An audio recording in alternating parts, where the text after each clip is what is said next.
Imagine waking up 30,000 years ago. You step outside. The beach is gone. Your food is gone. Your fishing spot is gone. And your neighbor's house is now somewhere in the ocean.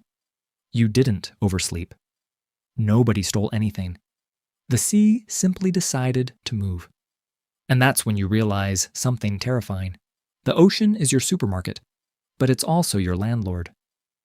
So why would any ancient human choose to live next to something that randomly destroys their stuff? Well, because the beach was hiding a secret that could make life much easier than hunting mammoths. At least, until something much worse showed up. Most people imagine cavemen spending all day chasing giant animals with spears. Sounds exhausting. A coastal human had a completely different strategy. Instead of chasing food, they often waited for the ocean to deliver it. When the tide went out, the shoreline transformed into a giant buffet. Shellfish, clams, crabs, seaweed, tiny fish trapped in shallow pools.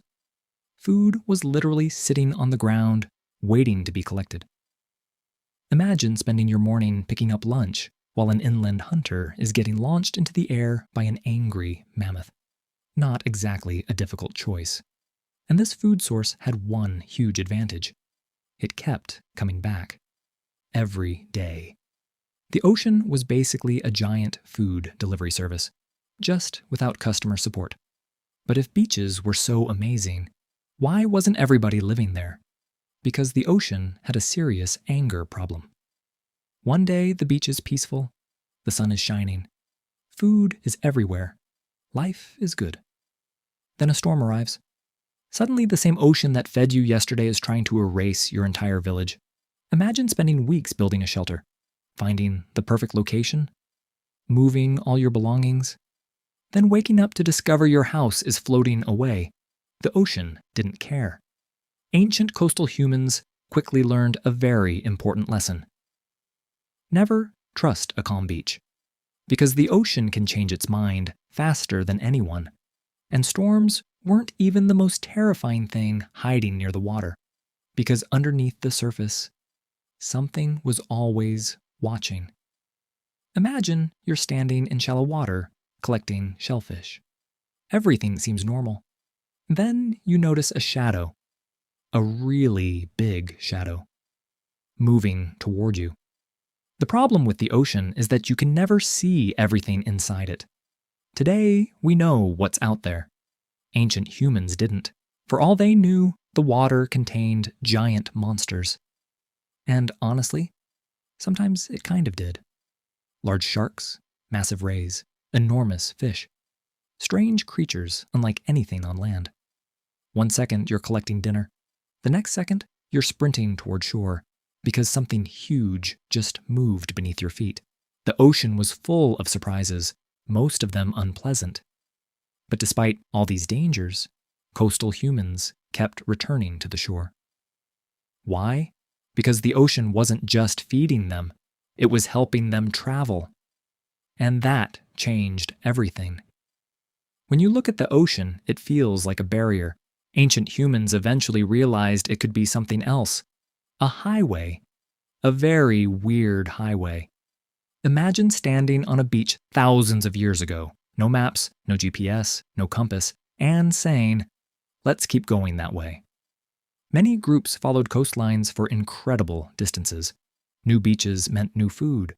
New food meant survival. Little by little, humans spread farther and farther across the world.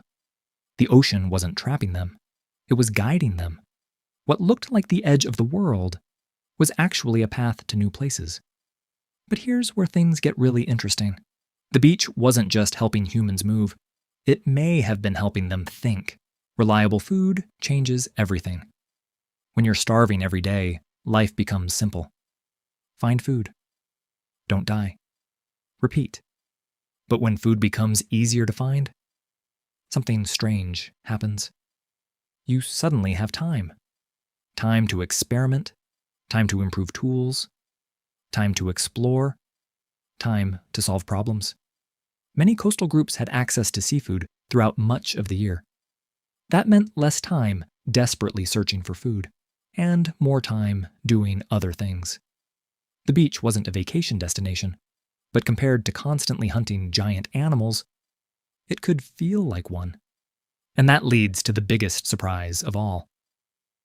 When most people hear the word caveman, they imagine a hairy guy living deep inside a cave. But that's not how many ancient humans actually lived. Some lived near rivers. Some lived in forests. Some lived on open grasslands.